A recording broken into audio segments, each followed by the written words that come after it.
Struggling with your studies? What if the secret to reaching your academic goals isn't just about hard work, but about building the right foundation? Tune in to hear Angela's powerful approach to tutoring that goes beyond the basics and helps you set yourself up for long term success. Meet my friend Angela Campanera. Some people might call her a tutor, but she is so much more than just a tutor. And guess what? She doesn't only work with kids, she works with adults too. Provide academic support to people, but it's more than that. So I do a lot of, like for example, this past semester, I had 3 college students who were, all 3 of them were taking statistics classes at different universities. So I helped them like with their homework and make sure they got their work done and things like that. At base, I do tutoring. However, I don't like calling it tutoring because I do a lot more. It's kind of like a combination of tutoring, executive functioning, help, social work, even though I'm not a social worker. It's just really keeping on top of people, helping them with what they're struggling with, and trying to get them to pass their classes, tests, and exams. I don't really look at it as teaching, and I try to emphasize this with my clients. Like, again, I will help you. I will look up information. We'll go through things, but I'm not here to like reteach the class or like be that like fill-in teacher kind of thing. So again, one of my other 8th grader who's graduating, I'm still working with, like I basically come in and I kind of back cleanup kind of thing. Her mom works with her. Again, I think there's some medical issues going on I don't know about, and I'm like, I really don't care. It's just I'm there just to kind of like, I think she's having a lot of difficulty with the teacher, and I'm just kind of re-explaining everything, making sure she's doing the homework, completing the homework. So again, I try to tell them I'm not in here to like reteach everything, or I'll provide supplemental materials and we'll go through it. That's fine.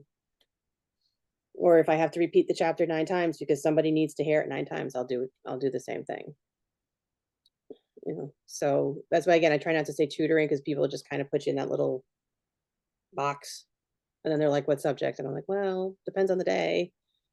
And they look at me kind of like, huh? If you were to be hired by a new client, give me about 30 seconds to a minute about what you want them to know about you. So I want them to know, first of all, I've been doing this over 20 years.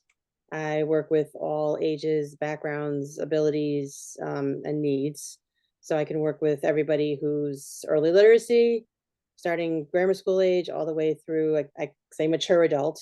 So somebody who, and this is one area I specialize in, is people who need to pass their government licensing exams.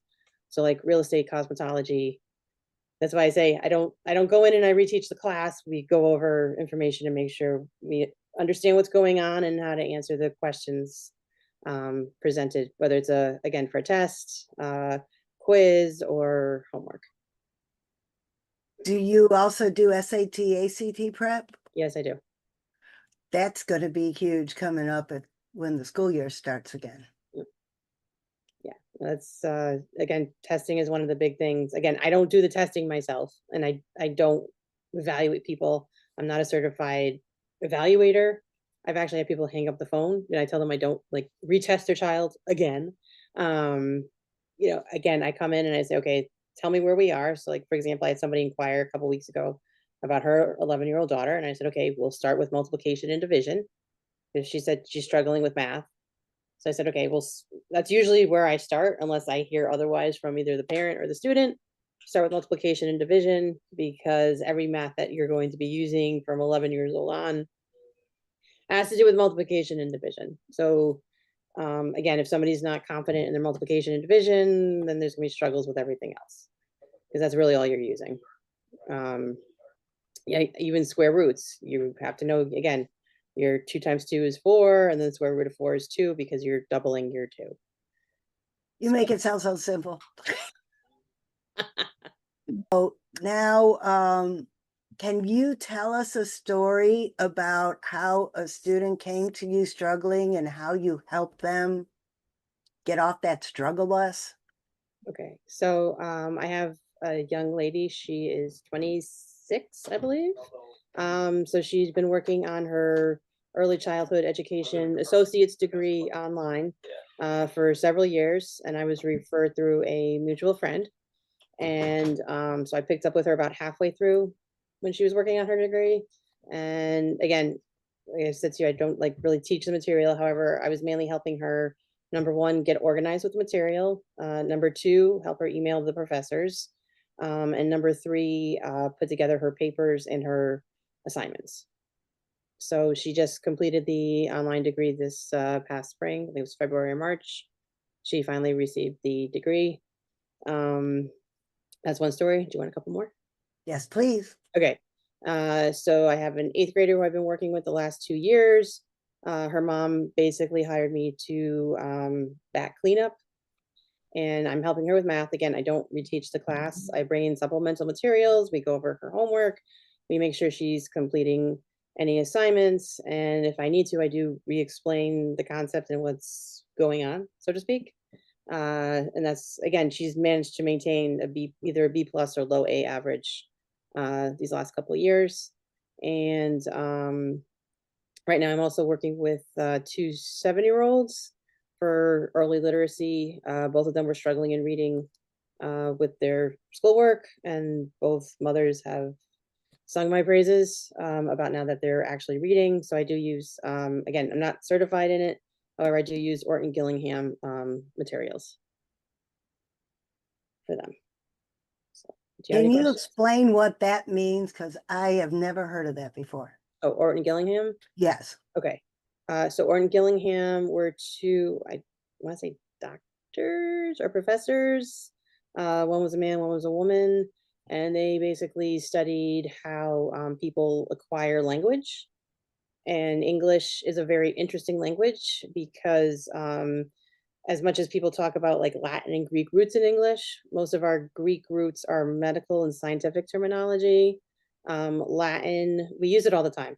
However, the main structure of English actually is a combination of German and Welsh. So, like the verb to do in English is is a Welsh verb, and we're only like one of 2 languages in the world that have that verb. The other one's Albanian, and because the okay, so this again goes back to history with 1066 in England when England was overrun.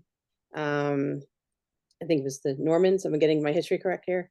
So because they spoke German, or basically what we understand to be German today, a lot of their words and syntax, which is the language structure, came into what is now called English. So, like for example, our word for house, H-O-U-S, is related to the German Haus, if I'm saying that correctly, H-A-U-S. So English is a combination of like 4 or 5 different like languages and backgrounds. So again, we're always taught there are rules, and a lot of people struggle with BD because it's a line and a belly. I call it the belly and a circle. It's just again the way the word is, sorry, the way that the letter's facing determines the word, like duck and buck. So again, a lot of adults I have also struggle with that, is again reading the word and reading it correctly, because that can make or break them on a test question. So it's the same kind of again system, is understanding, again, if you're looking at the line and the circle and it's going to the right, it's a B, and if you're line in a circle, you're looking at the left, it's a D. And then again, how vowels can change the meaning of the word. So if you take the letters T and N, and I do TAN, that's tan. And then I can also do 10, which is TEN, and then tin, TIN, and then ton, TON, but we don't have a TUN in English. We have tune, TUN, but we have to add the E. So working through some of that and just explaining again how the vowels can change it. And I even had it this past week, ball and bull. Somebody thought that the music they were listening to or something they were listening to was saying ball, and then they were actually saying bull. So just that difference of the A and U vowel changed again the meaning, and they were kind of like, I thought it was kind of weird that they were saying ball, but I was like, no, they really meant bull, because when they told me what the context was. So let me ask, do you work with people who have dyslexia also? I have several clients right now who have been diagnosed with dyslexia. And they come to you for specialized help to read better. A lot of it's reading.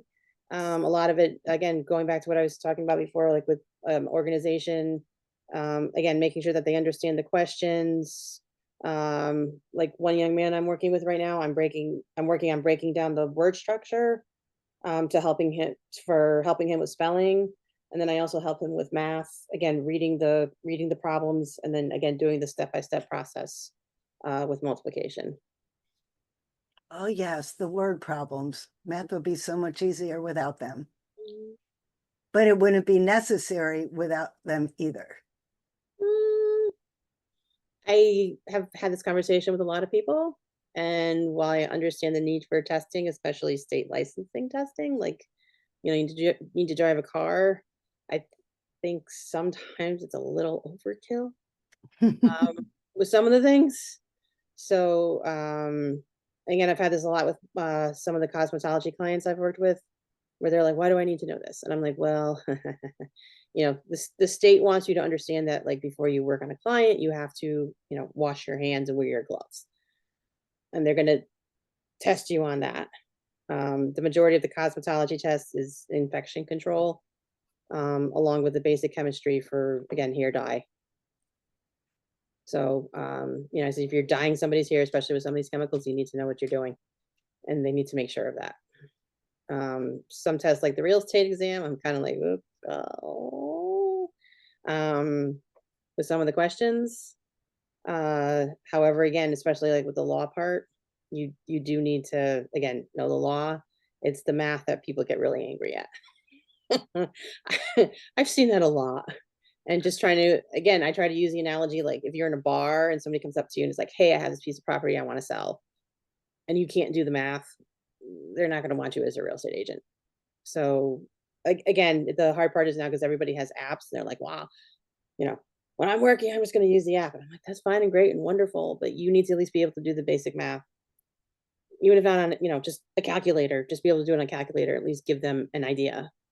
It Yeah. doesn't have to be perfect, but because like a lot of it does go back to percentages and decimals." Yeah, and it's so much easier if you get the math with a good foundation from the beginning rather than like what I did in the Navy. I went to advanced electronics school and they Hmm. taught us 1 + 1 = 2 to calculus in 2 weeks.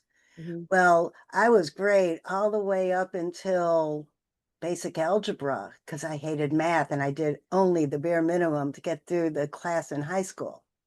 So once we got to basic algebra, that's when, okay, I'm not reviewing anymore. I'm trying to learn this with people who already knew it.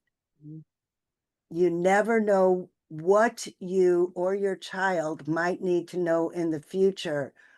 That is why it's so important to get this well-rounded education in high school so that if you decide to take that left turn, like I did, and go into electronics, you're not starting from scratch and, or in my case, really behind everyone else in my class.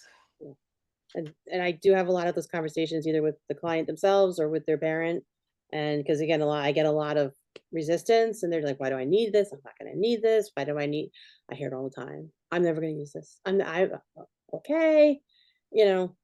Yeah, and again, I try to explain, again, who am I, kind of thing. I said, "Look, you don't know, just what you said. You don't know where life is going to take you." And they're like, "This is, algebra is stupid. Quadratic equations are stupid." I'm like, "Okay, I get it.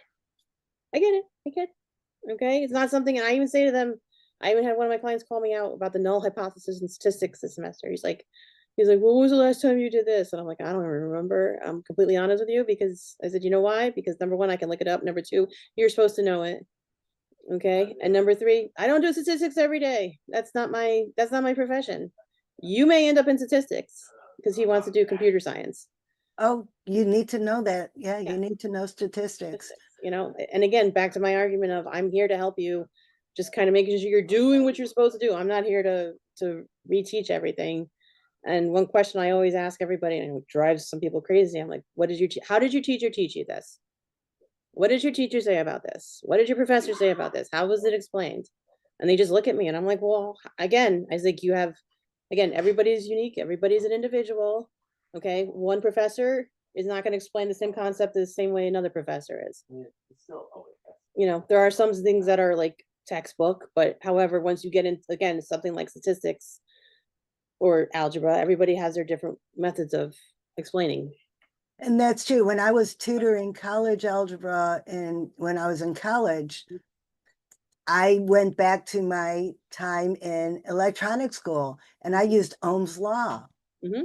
E over IR, and I explain algebra like that. So people who are having trouble understanding what their teacher was teaching them, it was just a different way of looking at it. So that is one of the great things about getting this extra help for you or your kid is that the language might be a little different than what the teacher's giving that is difficult to understand.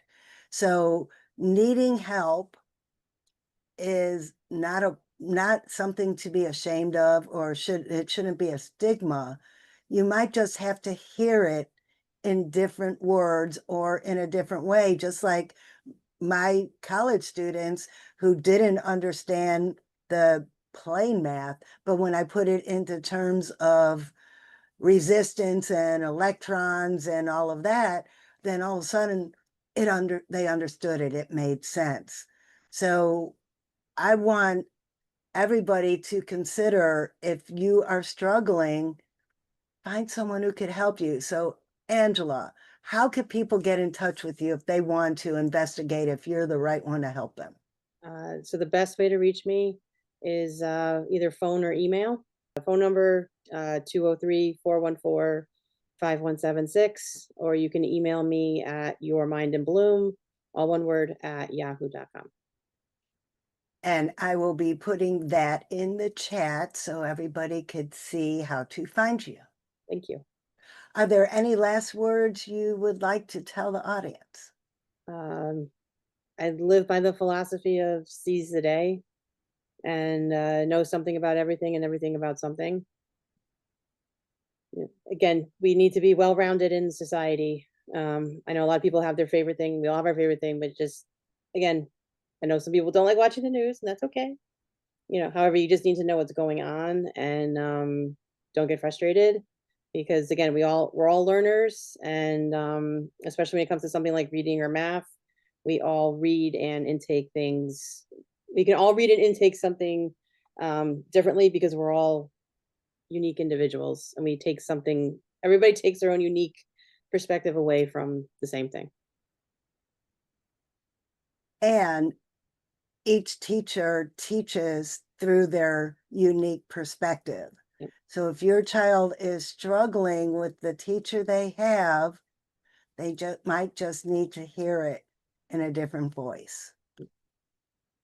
I agree 100%. Thank you so much. Thank you.